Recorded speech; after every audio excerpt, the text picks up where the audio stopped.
চন্দ্রমল্লিকার চারা গাছ তৈরি করলাম নিজের হাতে। হ্যালো এভরিওয়ান, সকালবেলা দেখলাম ছাদে অনেক ফুল ফুটেছে, তো চলো সেগুলো তুলে নেওয়া যাক, তারপর শেয়ার করছি। অনেক ফুল ফুটেছে মা, তাই না? দেখো এই যে টগর ফুলগুলো কত বড় বড়, একটা হাতে তুলে দেখাও।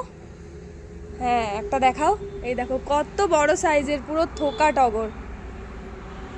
দেখো এখানে একটা গোলাপ হয়েছে, কত সুন্দর। এই একটা, এটা এখন ফুটবে, মানে কুঁড়ি আছে। এই একটা দেখো হয়েছে, এখানে একটা রয়েছে, এটা একটা, এখানে দেখো এই যে এই দুটো তুলে নাও, ওই দুটো তুলে নাও।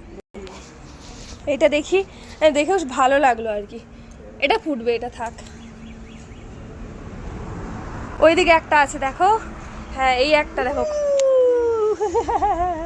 অনেক বড় অনেক বড়। এই দেখো কালার দেখেছো, দারুন কালার, দারুন। এটা না, আর ওখানে একটা রয়েছে, এটা মানে হালকা পাপড়ি হয়েছে এটা আর কি।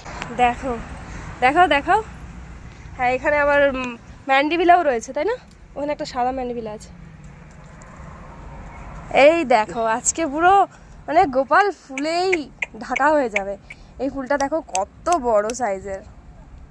তাহলে তোমরা দেখেই নিলে মা পুজোর জন্য ফুল তুলতে এসেছে ছাদে, আর আমি তোমাদের সঙ্গে শেয়ার করলাম দুদিন অন্তর অন্তর কিন্তু এইরকম ফুল পাওয়া যায় ছাদে, আর এই ফুলগুলো কিন্তু আমাদের গোপালের পুজোর কাজে লেগে যায়। এবার চলো তোমাদের দেখাই, এই হচ্ছে সেই মাদার গাছগুলো যেগুলো থেকে এই চারাগুলো আমি তৈরি করেছি। তো আস্তে আস্তে তোমাদের সঙ্গে সবটাই শেয়ার করব। আর হ্যাঁ, তোমরা যদি দেখতে চাও যে আমি কিভাবে চারাগুলো তৈরি করেছি, সেটাও একটা ভিডিওতে তোমাদের সঙ্গে শেয়ার করব। আর এবার চলো আমার দুটো প্রিয় ফলের গাছ দেখাই তোমাদের। একটা হচ্ছে সবেদা আর একটা হচ্ছে লিচু। সবেদা গাছে তো দেখলে ফল ধরে গেছে, আর লিচু গাছে ফল আসতে এখনো দেরি আছে।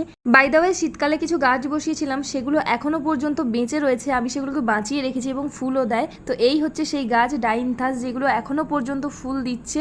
মা পুজোর জন্য তুলে নিয়ে চলে গেছে, নইলে আমি তোমাদের সঙ্গে শেয়ার করতে পারতাম। দেখো একটা সাদা ফুল ফুটে রয়েছে, আর কয়েকটা গাছে মোটামুটি ফুল এখনো রয়েছে, একটা দুটো। তো যাই হোক, এত সুন্দর গাছগুলো এখনো পর্যন্ত এইভাবে বেঁচে থাকবে আমি ভাবতেও পারিনি। আচ্ছা, তোমরা কি জানতে চাও যে আমি কিভাবে চন্দ্রমল্লিকা গাছগুলো বসিয়েছি, মানে চারা তৈরি করেছি? তাহলে কিন্তু অবশ্যই কমেন্ট বক্সে লিখে ফেলো। তো আজকের মতো ভিডিও এই পর্যন্তই, দেখা হবে নেক্সট ভিডিওতে।